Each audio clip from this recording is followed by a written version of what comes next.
Bismillahirrahmanirrahim. Assalamualaikum warahmatullahi wabarakatuh. Saat ini banyak kita lihat daripada kebiasaan masyarakat yang mana mereka biasa membangun ataupun mengkeramik kuburan-kuburan baik pada pemakaman umum ataupun di tempat pribadi. Nah, yang jadi permasalahan bagaimana hukum membangun ataupun mengkeramik kuburan tersebut? Apakah di dalam agama itu diperbolehkan ataupun tidak? Maka dalam hal ini di dalam kitab Taqrirah As-Sadidah, yaitu yang ditulis oleh Habib Hasan bin Ahmad bin Muhammad Al-Kaf, di sini disampaikan Bismillahirrahmanirrahim. La yukrahu tajusisul qabri wa tabyiduhu wa bina'u nahwi kubbatin lihajatin ka khawfin sarikin aw sabu' aw li ajlil kitabah li qabri salih wa illa fayukrahu. Maka di dalam kitab ini dapat kita menyimpulkan yang bahwa hukum membangun ataupun mengkeramik ataupun memagar kuburan itu ada 3 hukum. Yang pertama, hukumnya boleh apabila ini berlandasan karena hajat. Hajat seperti karena takut kalau tidak dipagar, kalau tidak disemen bisa dicuri mayatnya, ataupun karena kalau seandainya tidak dipagar bisa diambil oleh binatang buas, ataupun kalau tidak disemen nanti bisa digali oleh binatang buas. Ataupun juga boleh apabila kuburan tersebut adalah kuburan orang yang soleh, syuhada ataupun orang yang soleh dan lain sebagainya. Maka 2 hal ini boleh memagar ataupun mengkeramik ataupun membuat bangunan di atasnya, baik di pemakaman umum ataupun di pemakaman secara pribadi. Kemudian yang kedua, hukumnya adalah makruh. Makruh ini apakah ada hajat ataupun tidak ada hajat, tapi hukumnya makruh dengan catatan bahwa kuburan tersebut itu di atas milik tanah pribadi, maka hukumnya makruh. Ini apabila ada tinjauan hajat ataupun tidaknya, maka hukumnya makruh. Yang ketiga, hukumnya haram. Haram apabila kuburan tersebut di atas pemakaman umum dan tidak ada hajat sama sekali, maka hukumnya haram. Kenapa demikian? Maka di dalam kitab I'anatut Talibin disampaikan kenapa sampai demikian.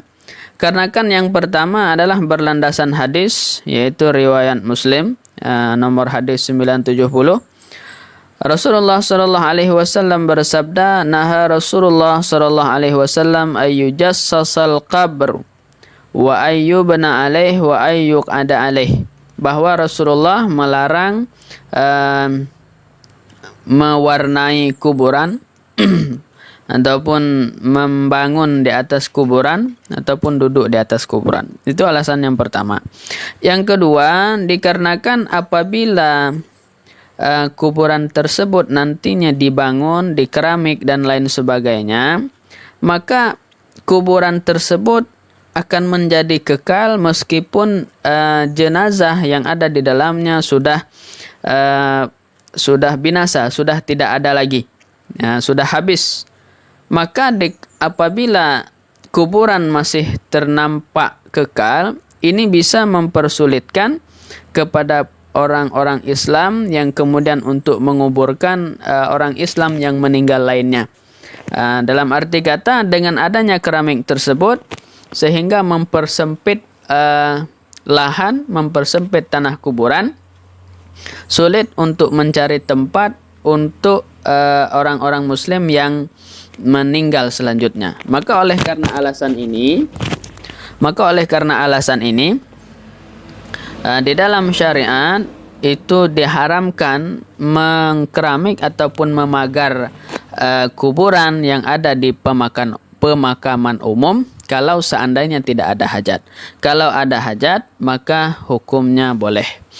Maka dalam hal ini banyak sekali referensi yang kita temukan, yang sebahagiannya yaitu di dalam kitab I'anatut Talibin, jilid juzuk 2 halaman 120, ataupun di dalam kitab Tuhfah, yaitu karya Syekh Ibnu Hajar Al-Haytami di dalam halaman 216, yaitu juzuk 2, juzuk 3, dan juga di dalam kitab Hasyiah Al-Bajuri karya Syekh Al-Bajuri, yaitu halaman 257, yaitu juzuk 1. Kemudian juga di dalam referensi umum umat, juzuk yang jilid yang pertama halaman 297. Kemudian di dalam kitab Sabilul Muhtadin karya Syekh Muhammad Arsyad Al-Banjari, juzuk 2, yaitu halaman 85, yaitu cetakan Darul Ihya. Kemudian di dalam kitab Hasyiah Qalyubi wa Amirah, ataupun biasa dikenal dalam kitab Al-Mahalli, yaitu syarah daripada kitab Minhajut Talibin, yaitu halaman 524, juzuk yang pertama. Maka dapat disimpulkan yang bahwa hukum membangun ataupun mengkeramik ataupun memagar kuburan, maka hukumnya ada 3. Yang pertama, hukumnya boleh kalau seandainya ada hajat, baik itu di tanah pribadi ataupun di tanah yang umum. Yang kedua, hukumnya makruh apabila di tanah milik pribadi ada hajat ataupun tidak. Yang ketiga adalah hukumnya haram apabila tidak ada hajat dan posisi pemakamannya yaitu di tanah pemakaman umum. Wallahu a'lam bishawab.